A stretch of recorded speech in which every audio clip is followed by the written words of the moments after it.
Alors, aujourd'hui, on va parler d'Apple et du gaming. What? Bro, what are you talking about, man? Oui, je sais, dans vos têtes, l'association de ces deux mots sont incompatibles, mais je vous assure que la donne est en train de changer. Apple a mis en place un plan sérieux afin de s'imposer dans le monde du gaming, comme ils l'ont fait avec l'iPhone pour le marché du smartphone et le Mac pour le marché de l'ordinateur. Comment et pourquoi veulent-ils entrer sur ce marché? La marque représentera-t-elle un danger pour les marques piliers du monde du gaming? On va tenter de répondre à ces questions dans cette vidéo. C'est parti.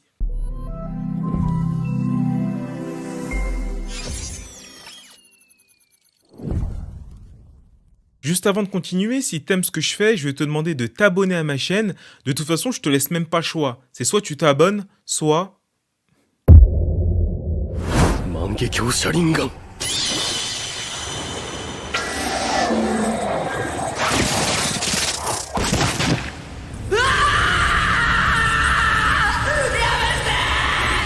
Je sais que t'as pas envie d'être dans mon genjutsu, hein. Alors abonne-toi. Alors comme je le disais dans l'intro, on n'a jamais associé Apple aux jeux vidéo, tout simplement car dans sa stratégie de départ, le public visé de la marque n'était pas celui du gaming, mais plutôt un public général et professionnel. Quand on crée un produit, la première chose à laquelle on doit penser, c'est le besoin utilisateur. Tel type d'utilisateur rencontre un problème, et de par mon produit, je vais apporter une solution. Et s'il n'y a pas de besoin, je vais faire en sorte d'en créer un. Apple a réussi à faire les deux. La marque a créé un besoin avec l'arrivée de l'iPhone qui a révolutionné le monde du smartphone. These are not three separate devices. This is one device.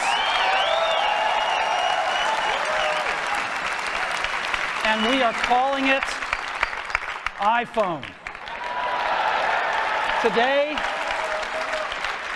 Today, Apple is going to reinvent the phone. Et ils ont également réussi à résoudre certaines problématiques professionnelles grâce à leur MacBook. Ces problématiques sont liées premièrement à la performance, mais sur des outils professionnels tels que des logiciels de montage vidéo ou photo par exemple. Deuxièmement, à l'autonomie. D'ailleurs, concernant ce point, les MacBooks, même s'ils ne sont pas sur secteur, perdent pas en perf comme sur PC, ce qui est vraiment un point fort. Quand on a l'habitude de bosser en déplacement et qu'on a besoin de 100% de la puissance de la machine, on n'est pas forcément toujours à côté d'une prise secteur.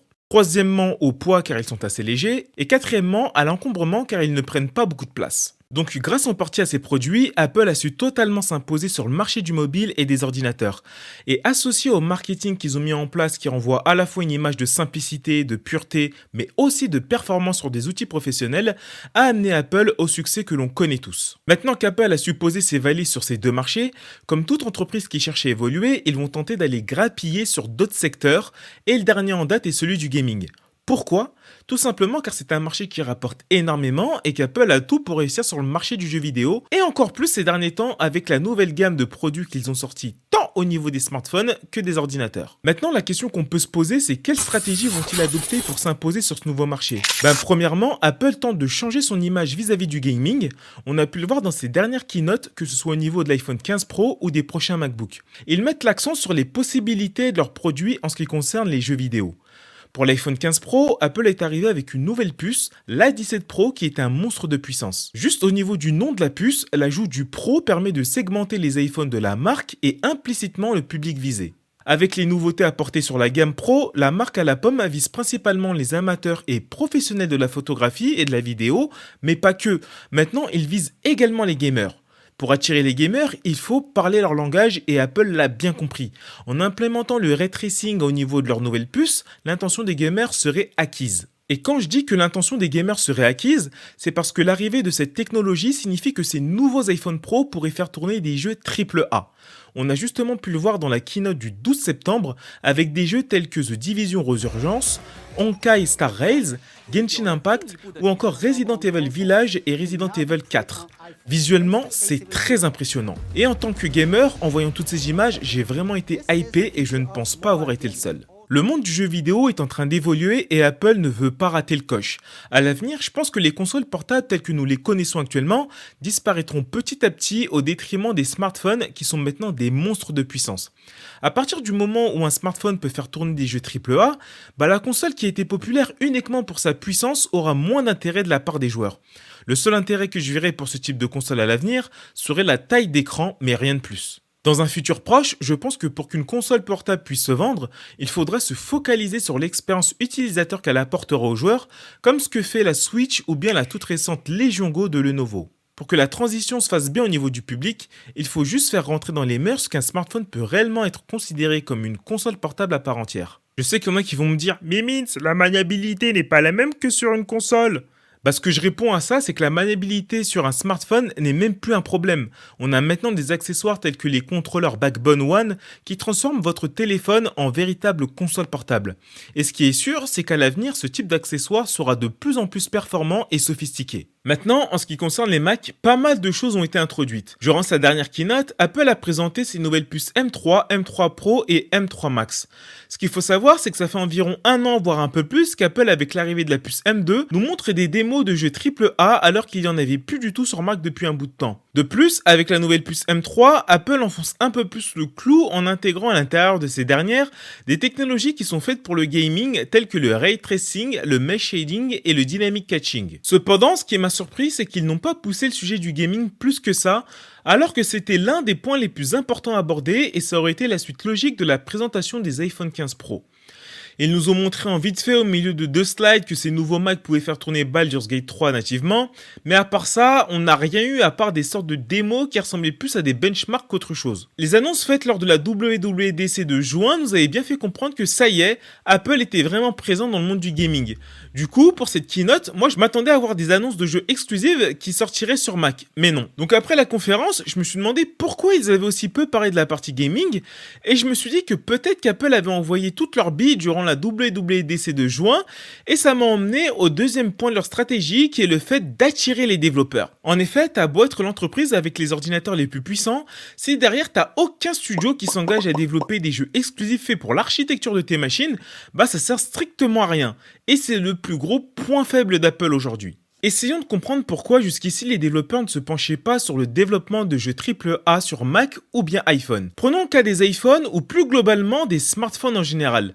Le problème qu'on a aujourd'hui avec les plateformes de jeux mobiles, c'est qu'il y a un système de commission. Donc ce système en soi n'est pas le problème, mais c'est le pourcentage des commissions qui est le véritable souci. Que ce soit Google ou Apple, c'est pareil. Les commissions sont de l'ordre d'environ 30%, ce qui est énorme. Sachant qu'un jeu AAA sur mobile dégage des marges qui sont plus serrées que sur ordinateur ou console, associé à la commission prise par Apple et Google, ça fait beaucoup trop d'argent dépensé pour un retour sur investissement assez faible. Et logiquement, ça éloigne les devs à faire des jeux AAA sur les plateformes mobiles. En modifiant ce système ou en acceptant les paiements tierces, on pourrait voir l'arrivée de launchers qui prennent moins de commissions comme Epic par exemple et qui proposeraient leurs propres jeux mobiles. L'une des conséquences de cette ouverture serait la motivation des devs à faire des jeux AAA sur mobile. Maintenant sur Mac, c'est un autre souci. Ce qu'il faut savoir, c'est qu'avant les puces M1, les Mac tournaient sur des processeurs Intel.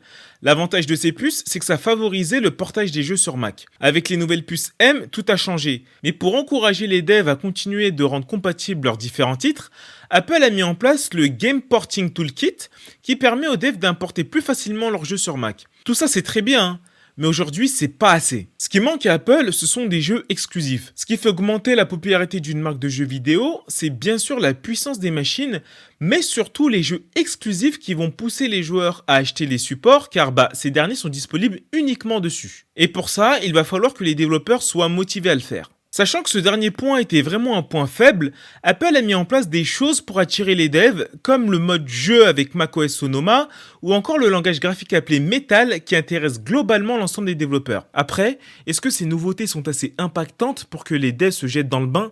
Je sais pas. Surtout que je pense qu'on était nombreux à attendre des grosses annonces sur cette Scaryfast Keynote qui auraient pu donner des billes en plus pour convaincre les devs, mais ils sont passés à côté. Malgré tous ces points qui pourraient nous faire douter sur le succès d'Apple dans le monde du gaming, il est important de rappeler également son fort potentiel à réussir. Pour commencer, Apple a une base d'utilisateurs fidèles très solide qui a été bâtie durant toutes ces années, et parmi ces utilisateurs, il y a sûrement des gamers qui seraient prêts à investir dans les nouvelles machines de la marque à partir du moment où des gros titres sortiraient dessus. De plus, faut pas oublier, mais Apple a sa propre plateforme de jeux appelée Apple Arcade qui offre un accès illimité à une bibliothèque de jeux, et en plus de ça, la marque a rendu possible le jeu en streaming via son service iCloud. On n'en entend pas beaucoup parler, mais pourtant ils sont en place de ce côté-là. Un autre point fort d'Apple qui est connu de tous, c'est son écosystème qui est inégalé jusqu'aujourd'hui. Avec leur écosystème, on pourrait commencer une partie sur Mac, la continuer dans son salon avec l'iPad pour la terminer dans le train avec l'iPhone. Et tout ça de manière très fluide. Encore plus fou, avec l'arrivée du Vision Pro, on pourrait profiter d'une expérience unique en ce qui concerne la façon de jouer aux jeux vidéo. Il faut absolument qu'ils profitent et exploitent ce qui fait leur force, car ça pourrait être très vendeur pour ceux qui seraient réfractaires vis-à-vis de la marque. Pour l'instant, et je dis bien pour l'instant, Apple ne concurrence pas encore les grands noms du gaming car elle possède un catalogue assez maigre et les devs ne sont pas encore de leur côté. Les solutions possibles pour pallier à ce problème seraient soit d'arriver à convaincre les devs à faire des jeux, soit de racheter des studios même si c'est pas trop dans l'éthique de la marque de faire ce type d'action, ou bien d'ouvrir leur propre studio de jeux vidéo. Cette dernière option me choquerait pas étant donné qu'Apple aime tout faire maison. Donc un studio de dev signé Apple, c'est pas si déconnant que ça. Une fois que cette étape de développement de jeu sera unlockée, je peux vous dire que les piliers du monde de gaming vont se mettre à trembler, car on connaît Apple, lorsqu'ils se lancent sur un marché, ils arrivent toujours à éteindre la concurrence. Et voilà, c'était Minz pour vous servir, j'espère que cette vidéo vous a plu. N'hésitez pas à la liker, la partager et surtout vous abonner à la chaîne. Et nous, on se dit à la prochaine pour une nouvelle vidéo. Tiana.